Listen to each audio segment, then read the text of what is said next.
So mga kababayan, no, meron ba kayo napapansin? Oo. Actually, no, isa po sa mga paborito ko pong talagang i-topic si Marcoleta. Pero eventually, hindi ko po talaga maintindihan at hindi ko talaga napansin ko talaga na si Marcoleta po tahimik. Napansin niyo ba 'yon?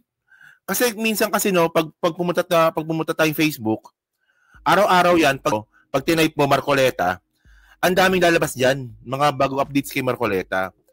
Pero ngayon nagtataka po ako ngayon, isang linggo na po, no. Isang linggo ko na po nabimiss ni Marcoleta na hindi ko na nako-content. Oo.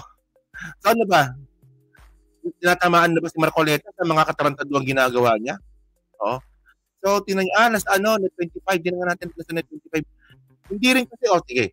Kung nasa net 25 si Marcoleta, hindi rin siya nagbibigay ng gano'ng katitinding statement.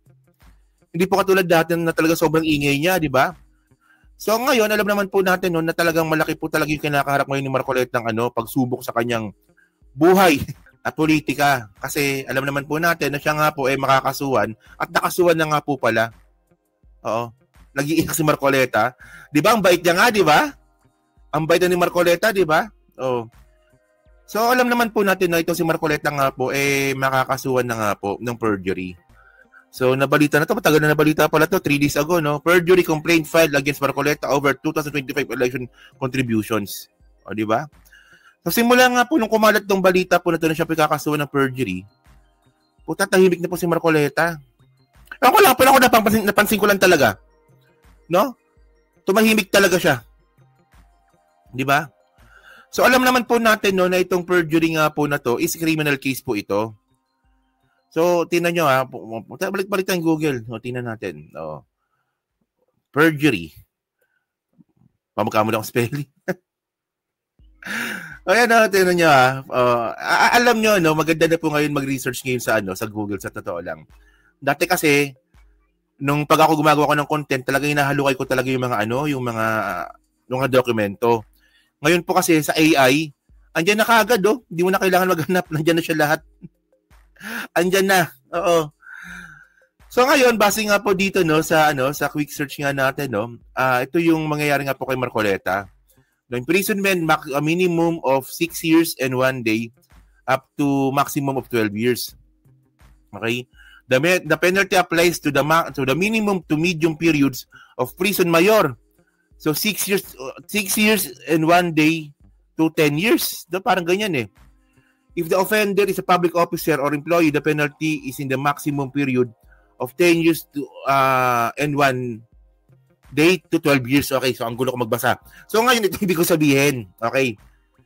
Ito hindi po kasi basta-basta po itong kinakarap ni Marcoleta. Akala kasi ng ibang mga bobong mga DDS, no big deal ito. Mga kababayan, malaki po itong kinakaharap ni Marcoleta kasi in the first place, kung ang isang tao po ay nag-commit ng perjury at siya po ay nag-guilty, pwede po siyang makulong ng 6 years to 10 years. Kung regular lang na tao. Pero pag yung tao po ay isang public officer, katulad niya po ni Marcoleta, ang magiging maximum po ito 10 years pala. Nakalagay dito, no? If the offender is a public officer or employee, the penalty is the maximum period. 10 years and 1 day to 12 years. So ilang taon na ba si Marcoleta ngayon? Tinan ko nga ilang taon na ba si Marcoleta ngayon? Marcoleta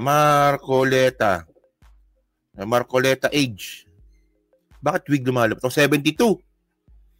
72 years old ng kababayan. Sabihin na nga natin yung kaso niya matapos ng 3 years, so 75. So sakto, pinakamababang paglabas niya sa kulungan, 85 years old. Kung hindi niya malulusutan ito. Di ba? Tapos ang malupit pa dito, meron pang fine na 1 million. So ngayon, kaya tataytimik kayo si Marcoleta ngayon eh. Kasi in the first place, mga kababayan, na-file pala yung kaso sa ombudsman. Di ba? So sa ombudsman, mga kababayan, sino ba ombudsman natin? Si Remulla. Yung inaway-away niya. Inaway-away niya si Remulla dati, di ba? Tungkol kay Diskaya. Ngayon, para sila ni Diskaya ngayon na makukulong. No, kasi yung isang Diskaya, di ba, yung lalaki nakakulong na, di ba? Kasi nakakontempt. Yung babae ata nakalaya. So, ngayon, mga babayan, kasi tingnan niyo yung point natin dito, no? Kung ako nga po sa kalagayan ni Marcoleta, kayo, subukan nyo. Ilagay ninyo yung kalagayan ninyo sa katayuan ni Marcoleta. Sinabi ninyo sa sa Net25 sa inyong istasyon ng puro chismisan na yung sose di mo dineclare. Inamin mo hindi mo dineclare. So paano mo ngayon pagtatanggol yung sarili mo doon? Inamin mo na. Okay, by the way, available pala yung sige, available pala yung perjury. Available siya. Pero syempre, 'di ba? Alam mo naman kung tingnan natin kung magkano yung bail. Maliit lang naman yung bail sa perjury, 10,000 lang ata. Perjury case. Bailable. Bailable yan. Oh, yes, perjury is bailable nga. So, magkano yung fine? How much? Mababa lang. 6,000? Talaga? Ito lang, 6,000 lang pala, Kaya, papakita ko sa inyo. Good question. Di ba? Sabi dito, yes, perjury is generally a bailable offense in the Philippines, but the bail amounts vary significantly, specifically, especially after the Republic Act 11594. Increased penalty setting minimum jail time to 6 years, making discretionary for judges but potentially higher. So, 6,000 pesos lang pala, 6,000 as the starting point before the law, change with courts looking with 6,000 lang. Parang lugi naman ata tayo dito. 6,000 lang. Sagot ko na yung 6,000. Ay, thank you po kay Chris, kay Christy Calda. Yan. Marcoleta, pag ikaw ay nakulong, sagot ko na yung 6,000 na bail. Kasi mukhang one count lang naman ata ito Kasi isang beses niya naman ginawa, so one count lang po ito. Pero sabi ko nga kanina, kapag siya po ay napatunayang guilty, at mukhang mag-guilty talaga siya. Kasi ito yung tanong ko nga Kung kayo po kay Marcoleta, inamin nyo na yung national TV, na dinayan ninyo yung sosi ninyo, hindi nyo dineclare, anong ilalagay nyo sa affidavit ninyo? Di ba? Anong ilalagay ninyo sa counter affidavit ninyo? Inamin mo na nga posible pwedeng sabihin ni Marcoleta na yung sinabi niya sa Net25 kabulshitan lang yon. Di ba? Pwede yun. Pwede niya sabihin niya kung talagang desperado siya. Ang aking mga nilahad sa Net25 ay pawang kasinungalingan at katang-isip lamang dahil ito ay para lang sa content. Pwedeng ganon, di ba? Kung desperado siya. Pero gagawin ba ni Marcoleta yun? Hindi kasi inamin niya nga Di ba? Paano niya mapagtatanggol yung sarili niya? And by the way, ito mga nag-file sa kanya ng case, hindi basta-basta mga tao po ito.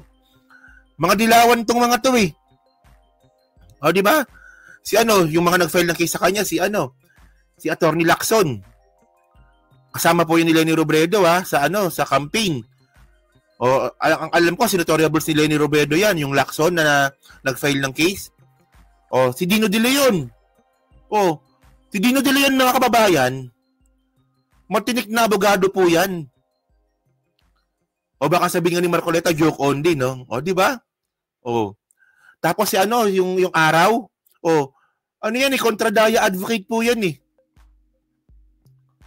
So, ba't hindi itong mga abogado po na to? So, ngayon, di ko alam kung anong ginagawa ng Marcoleta ngayon, bakit tahimik. Di ba? Kilala po natin si Marcoleta na sobrang ingay niyan. Especially ngayon. Ang daming issue ngayon. Di ba? Si Sara Duterte. May issue ngayon ng impeachment. Si Bato de la Rosa. May issue ngayon na arestuhin na. Di ba? Bakit wala ngayon, bakit hindi sumasawsaw ngayon si Marcoleta? Nga, baka pwede sabihin ni Marcoleta, na yung mga sinabi ko dati sa 25, joke only lang yun. Di ba? Grabe naman kayo kung makapag kayo kay Marcoleta. Mukha ba talagang pag? Mukha bang aso si Marcoleta? Mukha bang aso? Grabe yung... Pati yung asawa ko may I can show you my pug. A whole new pug. Si Atty. Dino rin ang nagsampa ng plunder kay Lustay. Nga pala. Yan. Hindi, si Attorney De Leon kasi, talagang anti-Duterte talaga yan. Oo. Kaya yun, no? I can show you my pug. And without wearing his wig, Timbers, a whole new pug.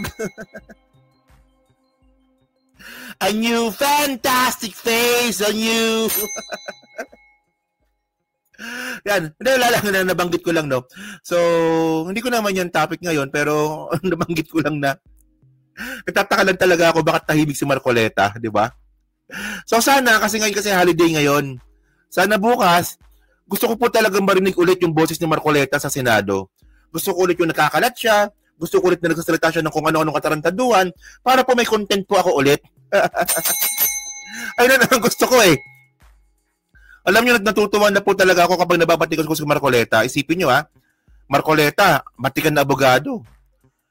Pero, napapahiya si isang vlogger na hamak na vlogger na katulad ko. Kasi nga po, tanga! Yan. Yun. So, yung pag-absuelto ng Comelec kay Cheese Escudero, susunod marami ng ngayon nga eh. Kaya nga actually medyo bad trip talaga ako dyan, no? Bad trip talaga ako dyan sa nangyari kay Cheese. Malakas si Cheese talaga, no? Malakas. Tapos yan sa ICI ngayon, ginawa ng ICI ngayon, pinasa lang nila sa ombudsman, wala man lang sila. Talaga, wala kayo nakitang ebidensya laban kay Cheese? Kaya pinasa nyo sa ICI? Kasi tinan nyo kung si Bong Revilla at saka si Jinggoy, nakapagsabi nga po yung ICI na filean ng kaso yan, bakit kay Cheese hindi nila nagawa? Eh, saldi ko nga, nagawa rin nila. Pero bakit kay Cheese hindi? No? So, ayan na. So, kayo ba, mga babayan, naniniwala ba kayo na itong si Marcoleta ay takot na? Di ba? Kasi ako, napaka-unusual po talaga para po sa isang aso na sobrang ingay dati, na ngayon nga po sobrang tahimik na. Para ako nagtataka lamang po. Kasi tandaan nyo nga po, no, malaki-laki na rin po kinita ko yung Marcoleta. Malaki-laki na rin po kinita ko kay Marcoleta sa kaka-content ko sa kanya. So, namimiss ko na po kasi hindi ko na nagagatasan yung pangalan niya tsaka yung katangahan niya eh. Alam niyo, masarap yung ganun mga kababayan, no? Na tinatawag nyo ng tanga yung isang senador, kumikita pa kayo. Uy, Marcoleta! Di ba? Kung masyadong tahimik. Wawalan na ako ng content sa'yo. Tingnan nyo nung mga nakaraang buwan, no, every week, meron akong content kay Marcoleta. Di ba? Kung hindi 2, 3, 4, di ba? O yung linggo, wala eh. Kaya nagtataka ako eh. Hindi na ako kumikita kay Marcoleta eh. Yan ang pinakapaborito kong kataasan na bobong senador eh. Yan. Baka lalabas at o yan nga, sana nga bukas. O bukas, may session po ang Senado, pagkakaalam ko. So, sana bukas nga po, magpakita na po si Marcoleta, magsalita na naman ng katangahan, para po makontent ko ulit, nang kumita ulit ako sa kanya.